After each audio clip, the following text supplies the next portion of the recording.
Halo teman-teman, kembali lagi bersama aku di Kimchi Kimia Ceria. Nah, kali ini kita akan belajar tentang penurunan titik beku. Sebelum kita membahas lebih dalam, yuk simak gambar berikut. Di negara-negara bermusim dingin seperti Jepang, Austria, dan Korea dilakukan penamburan garam. Contohnya CaCl2 untuk mencairkan salju di jalan raya, sehingga pengguna jalan dapat melintas dengan aman dan nyaman. Nah, mengapa garam dapat mencairkan salju? Apa yang akan terjadi jika yang kita taburkan adalah zat lain? Selanjutnya, di negara-negara bermusim dingin juga dilakukan penambahan etilen glikol pada radiator mobil. Mengapa demikian? Pada proses pembukaan air terjadi reaksi kesetimbangan antara air berwujud cair dengan air berwujud padat, di mana untuk menjadi padat, partikel-partikel air harus saling mendekatkan diri, sehingga pergerakan partikel menjadi minimum dan hanya terjadi getaran partikel sisa. Nah, pada suhu saat tercapainya reaksi kesetimbangan antara zat berwujud cair dengan zat berwujud padat pada tekanan 760 mm Hg inilah yang disebut dengan titik beku. Sebagai contoh, pada tekanan 760 mm Hg, air membeku pada suhu 0 derajat Celcius.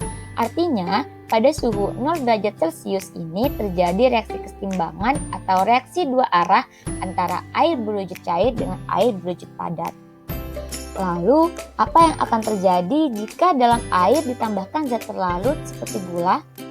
Apa titik bekunya akan tetap 0 derajat Celcius? Untuk mengetahuinya, kita harus melakukan percobaan dengan membuat campuran pendingin dari butiran es yang ditambahkan beberapa sendok garam. Kemudian, dimasukkan 3 ml air dan larutan gula pada masing-masing tabung reaksi. Lalu dimasukkan ke dalam campuran pendingin. Kemudian diaduk hingga membeku. Setelah itu, keluarkan tabung reaksi dari campuran pendingin dan biarkan sebagian mencair. Lalu diukur suhu zat pada kedua tabung reaksi dengan menggunakan termometer. Hasil menunjukkan jika titik beku gula lebih rendah daripada titik beku air. Hal ini disebabkan karena penambahan gula akan menghalangi partikel air untuk berubah menjadi fase padat, sehingga larutan gula membutuhkan suhu yang lebih rendah untuk menjadi padat.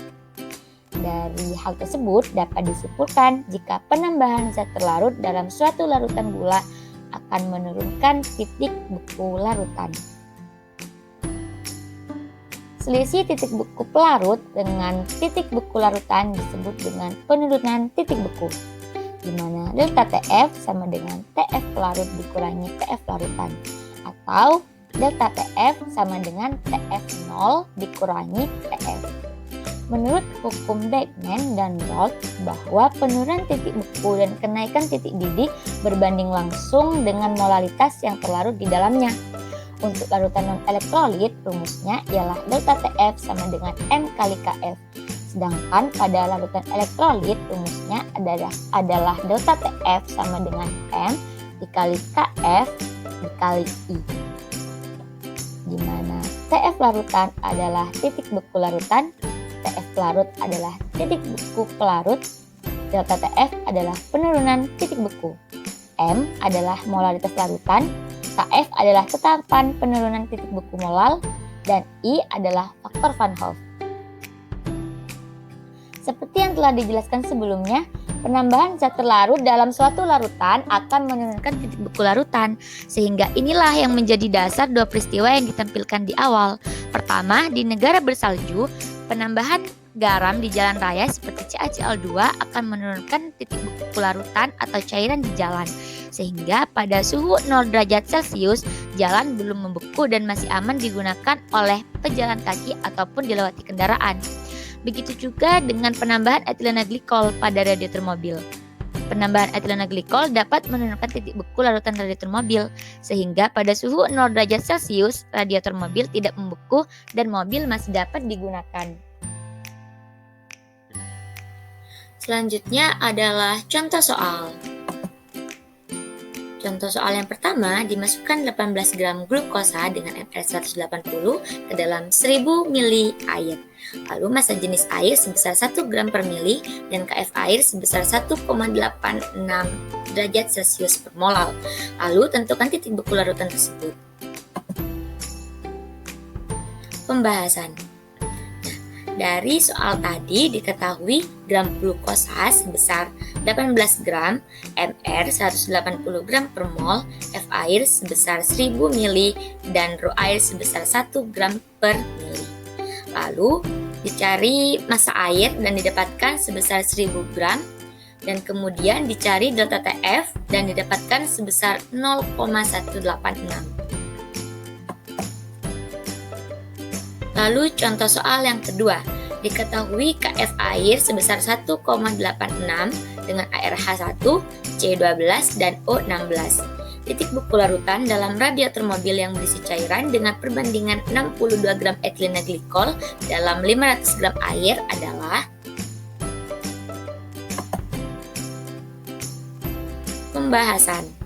Dari soal tadi diketahui jika KF air sebesar 1,86 derajat Celcius per molal, ARH1, C12, dan O16 dengan massa etilena sebesar 62 gram dan massa air sebesar 500 gram atau 0,5 kg.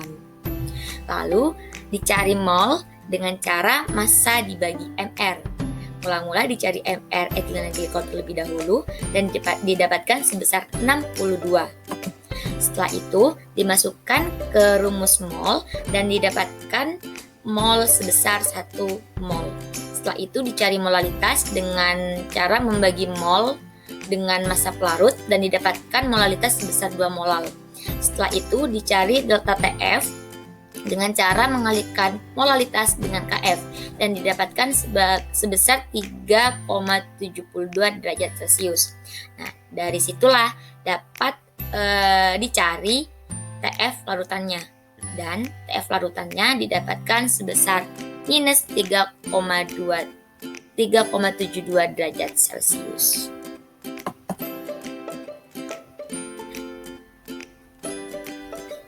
Nah, ada quotes nih buat teman-teman kimchi. Keberhasilan bukanlah milik orang yang pintar, namun keberhasilan adalah kepunyaan mereka yang senantiasa berusaha. Sekian video hari ini. Nah, bagi teman-teman kimchi yang mau belajar penurunan titik beku lebih lanjut, bisa klik rujukan di description box, atau untuk yang mau berlatih soal juga bisa klik link latihan soal.